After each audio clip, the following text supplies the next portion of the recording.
Assalamualaikum warahmatullahi wabarakatuh. Nama saya Lana Farul Afandi, nomor absen 18, kelas 8E. Saya akan merangkumkan bab 1 sampai 6 mata pelajaran PAI kelas 8 semester 1. Rendah hati. Rendah hati disebut juga dengan tawadu. Pengertian tawadu adalah sikap diri yang tidak merasa lebih dari orang lain. Orang yang tawadu berkeyakinan bahwa semua kelebihan yang ada dalam dirinya semata-mata merupakan karunia Allah Subhanahu wa Ta'ala. Dalil Al-Quran yang memerintahkan untuk berperilaku rendah hati adalah Quran Surah Al-Furqan ayat 63. Hemat dan sederhana. Hemat artinya adalah sikap berhati-hati dalam menggunakan harta. Adapun sederhana adalah sikap seseorang untuk berperilaku sesuai kebutuhan dan kemampuannya. Hemat dan sederhana akan membuat kehidupan manusia menjadi lebih tenang dan tentram. Sedangkan berfoya-foya dan menghambur-hamburkan harta itu adalah pemborosan yang merupakan bagian dari perbuatan setan. Dalil Al-Quran yang memerintahkan untuk meninggalkan pemborosan dan berlaku hemat juga sederhana adalah Quran Surah Al-Isra ayat 27. Pengertian iman kepada kitab-kitab Allah Subhanahu wa Ta'ala. Iman kepada kitab Allah Subhanahu wa Ta'ala berarti percaya dan yakin dengan sepenuh hati bahwa Allah telah menurunkan kitab-kitabnya kepada para rasulnya. Ajaran yang terdapat dalam kitab tersebut disampaikan kepada umat manusia sebagai pedoman hidup agar dapat meraih kebahagiaan di dunia dan akhirat. Nama kitab Allah Subhanahu wa Ta'ala dan Rasul penerimanya sebagai berikut. Kitab Taurat diterima oleh Nabi Musa, kitab Zabur diterima oleh Nabi Daud, kitab Injil diterima oleh Nabi Isa, kitab Al-Quran diterima oleh Nabi Muhammad. Kitab Allah sebagai petunjuk bagi manusia. Kitab Allah yang diturunkan Allah kepada manusia melalui para utusannya dimaksudkan agar menjadi petunjuk oleh manusia, karena sejatinya manusia diciptakan oleh Allah, sehingga sebagai manusia wajib untuk mengikuti pedomannya. Al-Quran sebagai kitab suci umat Islam. Umat Islam harus menjadikan Al-Quran sebagai pedoman dalam kehidupan sehari-hari. Hal ini adalah kewajiban mutlak yang mesti dilakukan oleh seorang muslim yang menjadikan Al-Quran sebagai pedoman. Maka hidupnya akan terarah dan selamat sampai tujuan hidup yang sebenarnya, yakni dunia dan bahagia di akhirat. Hikmat beriman kepada kitab Allah. Beberapa hikmat yang bisa dipetik antara lain memberikan petunjuk kepada manusia mana yang benar dan mana yang salah, agar pedoman manusia tidak berselisih dalam menentukan kebenaran. Hati manusia menjadi lebih tentram dan menambah ilmu pengetahuan. Minuman keras. Minuman keras adalah segala minuman yang membuat peminumnya menjadi mabuk.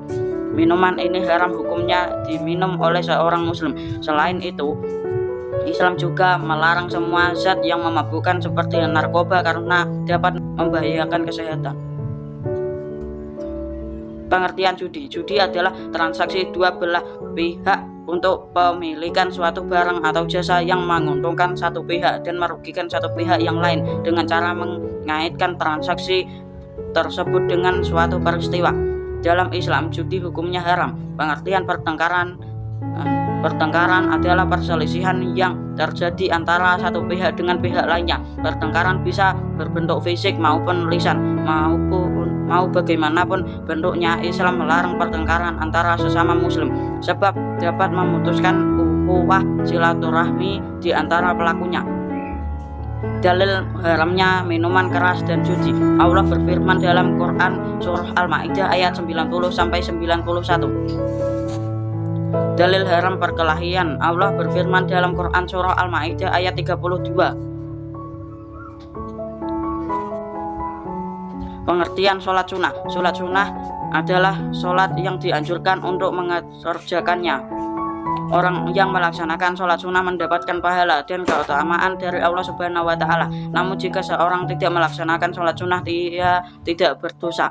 Pembagian sholat sunnah. Secara umum, sholat sunnah ada yang ditekankan untuk dikerjakan secara berjamaah, dan ada yang dikerjakan secara munfarid sendirian, dan ada yang bisa dikerjakan secara berjamaah dan munfarid. Sholat sunnah yang dikerjakan secara berjamaah antara lain sebagai berikut: sholat Idul Fitri, sholat Idul Adha, sholat khusuf gerhana matahari, sholat khusuf gerhana bulan, sholat istigho. Adapun sholat sunnah munfarid antara lain sholat rawatib, sholat tahiyatul masjid, sholat istikharah, sholat taubat, dan sholat sunnah yang bisa berjamaah atau munfarid antara lain sebagai berikut: sholat tarawih, sholat witir, sholat duha, sholat tahajud, sholat tasbih. Pengertian sujud.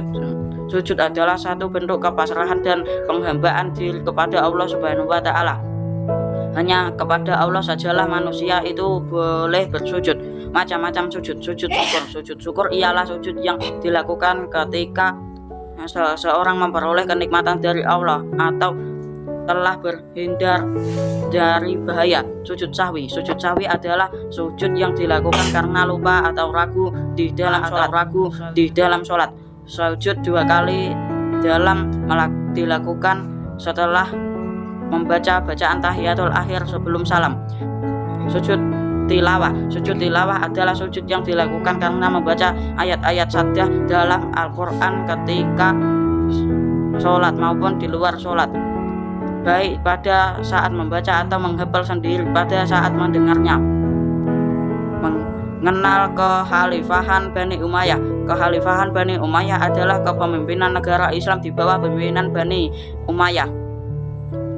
Daulah Umayyah mengalami 2 periode, yaitu periode di Damaskus dan di Cordoba, Andalusia. Kekhalifahan Bani Umayyah di Damaskus berdiri selama 90 tahun, 40 sampai 132 Hijriah atau 661 sampai 750 Masehi. Pendirinya bernama Muawiyah bin Abi Sufyan bin Harb bin Umayyah. Masa ke-6 Bani Umayyah di Damaskus adalah pada saat pemerintahan Al-Walid bin Abdul Malik dan Umar bin Abdul Aziz. Pemerintah Daulah Umayyah dan di Andalusia Spanyol berdiri selama 275 tahun, 756 Masehi sampai 1031 Masehi. Cordoba menjadi pusat pemerintahannya. Pesatnya perkembangan ilmu pengetahuan terjadi pada masa pemerintahan Amir yang ke-8, yakni Abdurrahman An-Nasir, dan Amir yang ke-9 yakni Hakam Al-Muntasir. Pertumbuhan ilmu pengetahuan pada masa pemerintahan Bani Umayyah. Ilmu pengetahuan mengalami kemajuan yang sangat berarti, khusus dalam bidang ilmu kimia, kedokteran, sejarah, bahasa, dan sastra. Pertumbuhan kebudayaan selain ilmu pengetahuan pada masa Bani Umayyah juga berhasil mengembangkan bidang lainnya, yaitu arsitektur, perdagangan, organisasi militer, kerajinan. Sekian dan terima kasih. Wassalamualaikum warahmatullahi wabarakatuh.